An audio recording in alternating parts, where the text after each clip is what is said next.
Hi guys, this is Alea Jen and welcome back to my YouTube channel. So for today's video, paano nga ba tayo makakatipid para meron tayong maipon and meron tayong mapadala or maipundar sa Pinas? Kasi hindi naman tayo habang buhay nandito sa Hong Kong, hindi tayo habang buhay nagtatrabaho and malusog. May mga times na baka hindi natin alam magkasakit tayo, kaya dapat very ready tayo. So ito yung mga tips ko kung paano ako, hindi naman sabihin nating nakapundar na talaga, pero kahit papano meron na akong maipakita o resibo kung ano yung napaghirapan or ano yung tinrabaho ko dito sa Hong Kong. So paano ako nag-ipon is una, hindi ko pa masyadong alam yung mga gawain or gamay dito sa Hong Kong nung bago ako, hindi ko pa alam as in. So doon ako nung bago nahihirapan. And ang pinaka nagagastusan ako is pabalik-balik ako dun sa Central kada day off. Wala naman akong ginagawa. Gusto ko lang makita yung parang nasa Pinas ka lang, kasi kapag nasa Central ka, maraming Pilipino, nagtatagalog, nagbibisaya, nag-iilonggo, nag-iilocano. So parang halos ilang buwan ko yung ginagawa. Punta lang ako doon ng punta. Alam mo kung bakit? Makita ko lang yung mga Pinay. Tapos kakain ako sa Jollibee. Sa Pinas, always naman ako kumakain ng Jollibee kasi yun lang parati yung ulam ko kapag sa mall wala na akong ibang makain doon, ganyan mga fast food lang. So, pero kasi iba pa din yung parang nasa Pinas ka lang ba pag kumakain ka nun. So, halos kada day off, magkano papunta ng ng Central, 13 Hong Kong dollar sa pera natin, nasa na siya, 91 pesos. So, doon na pupunta yung yung pera ko sa pamasahe. Punta ako doon, meet ko minsan yung kaibigan ko, punta lang ako doon sa may likod, yung sa seaside nila.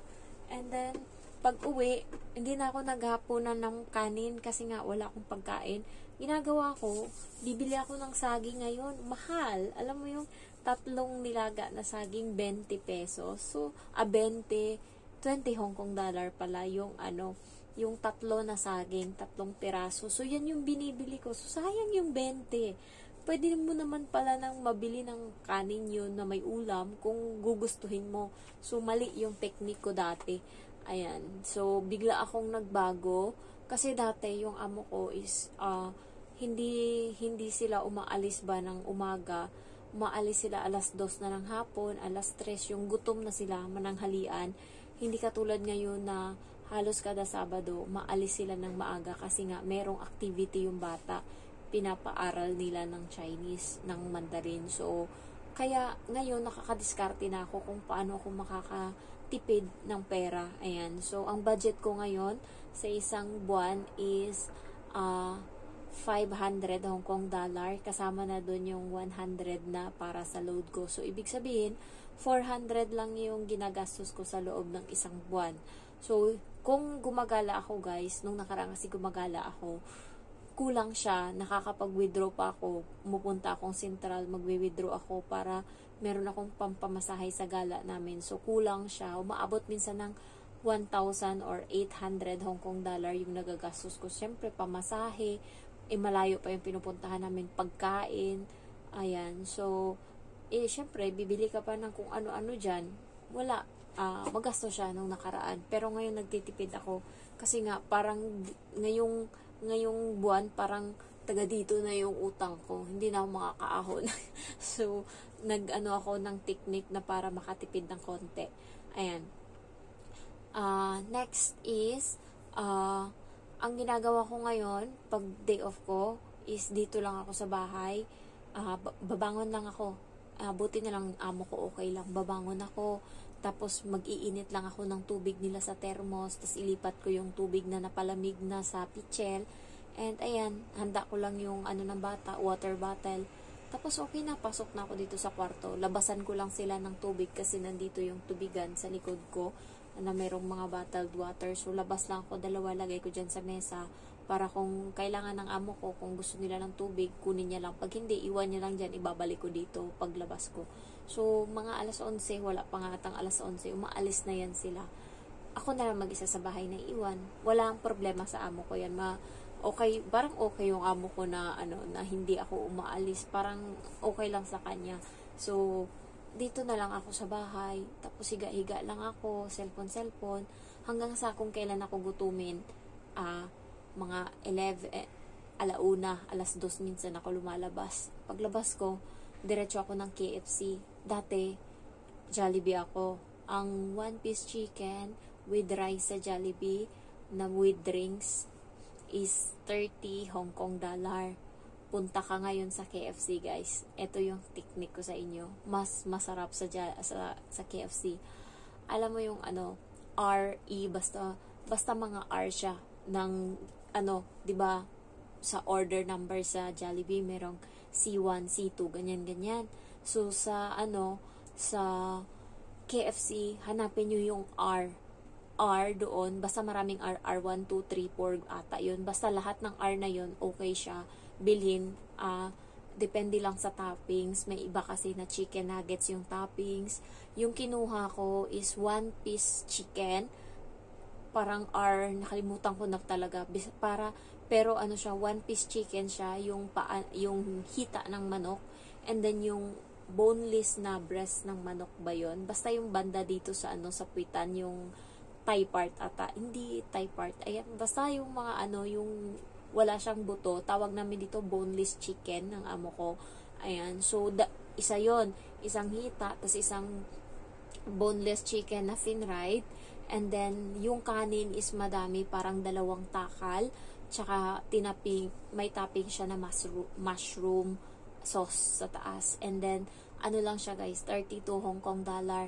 32 nga lang At parang 31 siya, 32. Basta nag-add ako ng drinks kasi 'di ba regular, yung pinakamalaki mag-a-add ka lang ng 1 Hong Kong dollar para sa additional na malaking soft drinks na large. So 33 or 32 yung binayaran ko. Hindi na ako makahinga sa kabusugan. Pwede na siya good for 2 meal. Basta meron ka pang extra na kanin para pwede mong makain sa umaga or sa tanghali yung hita ng manok, tapos sa hapon naman yung isang part ng chicken.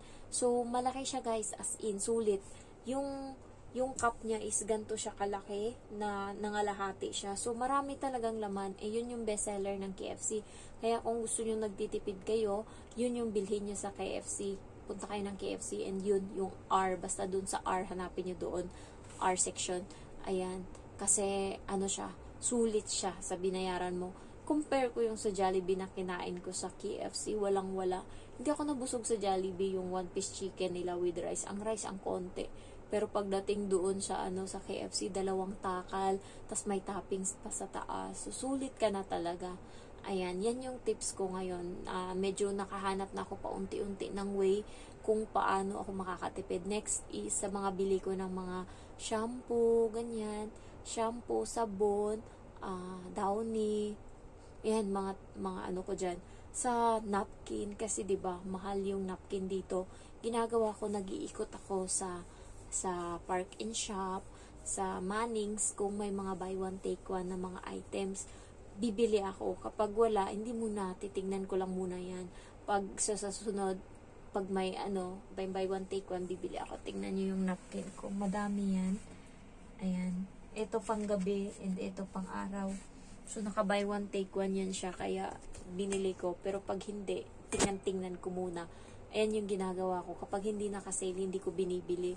So, meron kasi yan silang promo. Ganon din sa pagkain ng biscuit. Meron sa Park and Shop na merong buy one, take one. Tsaka mo na ako bibili. Kasi nagbaback to original price yan Tsaka guys, yung mga sa Park and Shop na fruits, alam mo yung naka-sale siya. Hindi ko alam kung bakit nila sinail. Yung halimbawa, yung saging, 6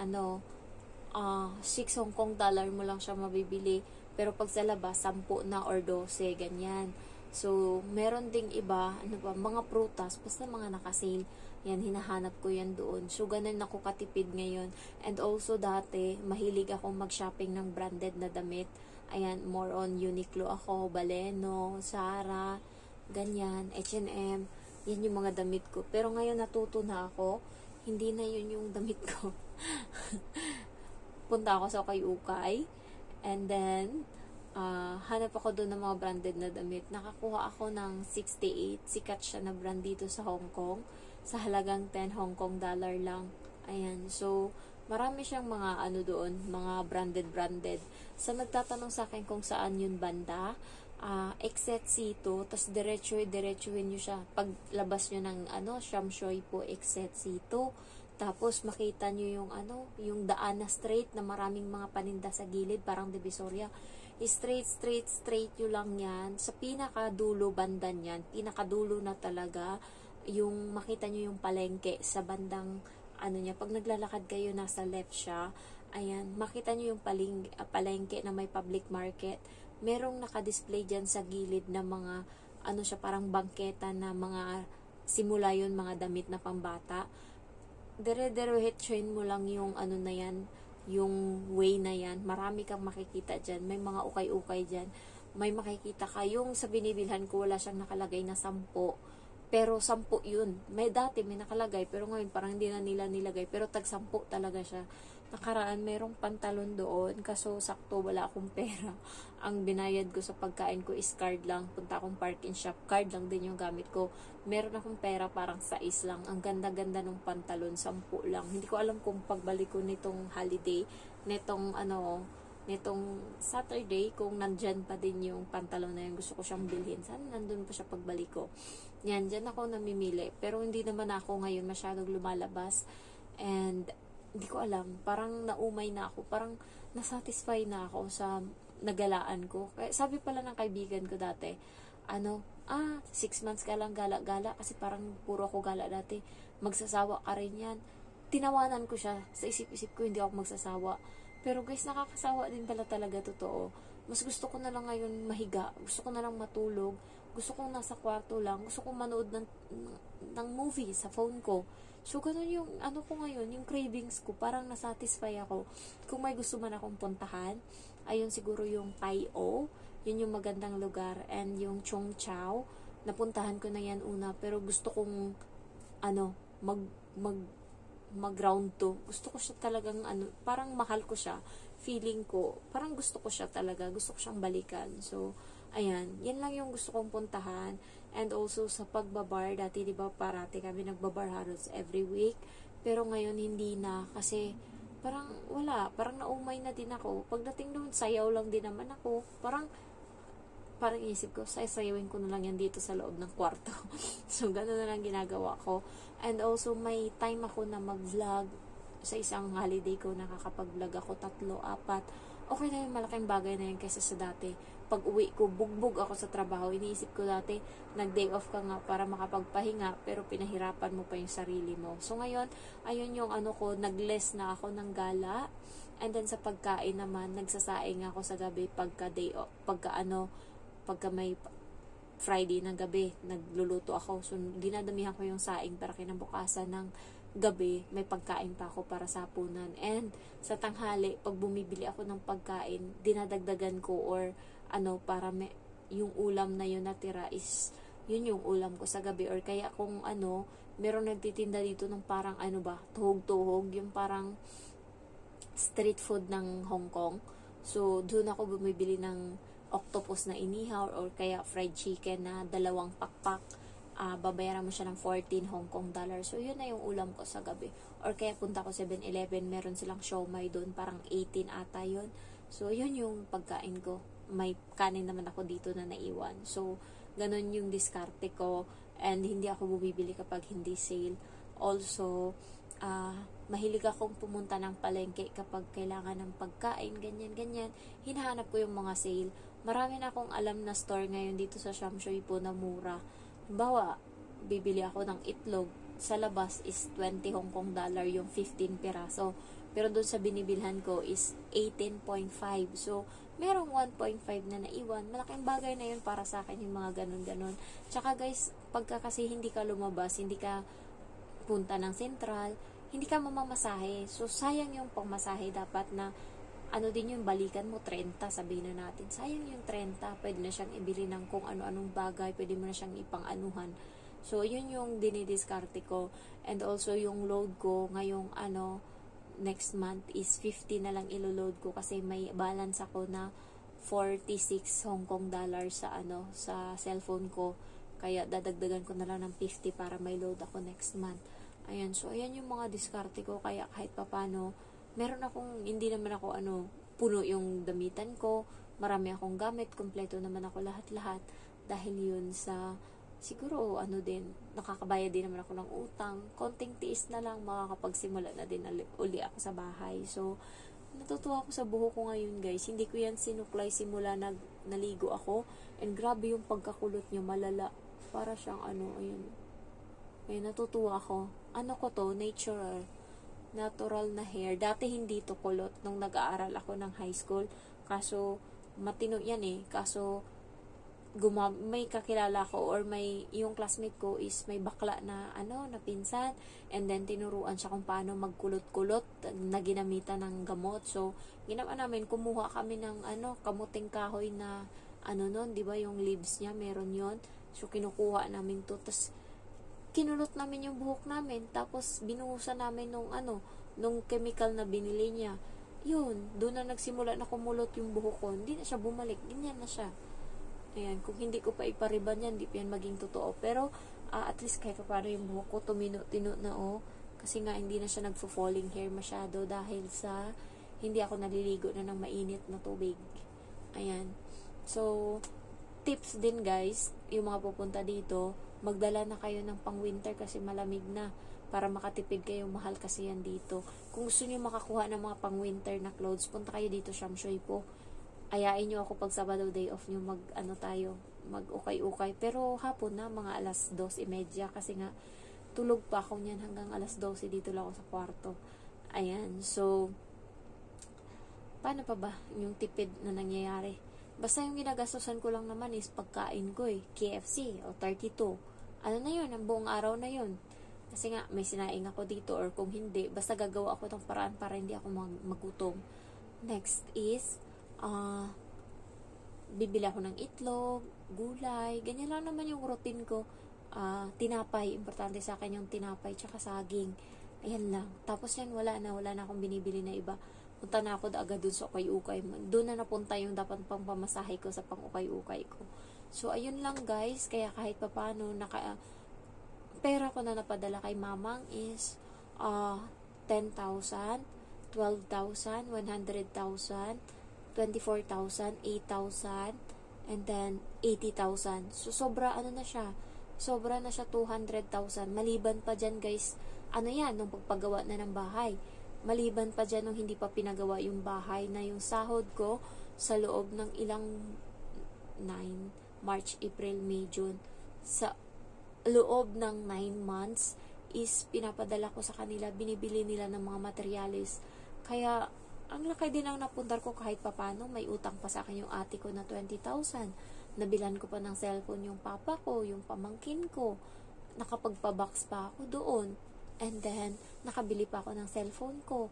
Yan. So, kahit papano may nakita ako.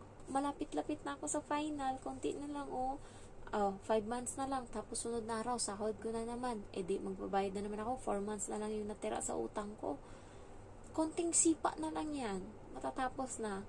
Makakapagpagawa uli ng bahay. So, tiis-tiis lang, tiyaga-tiyaga. Kung gusto mo talaga makapundar ka, sakripisyo, and also disiplina sa sarili. Char.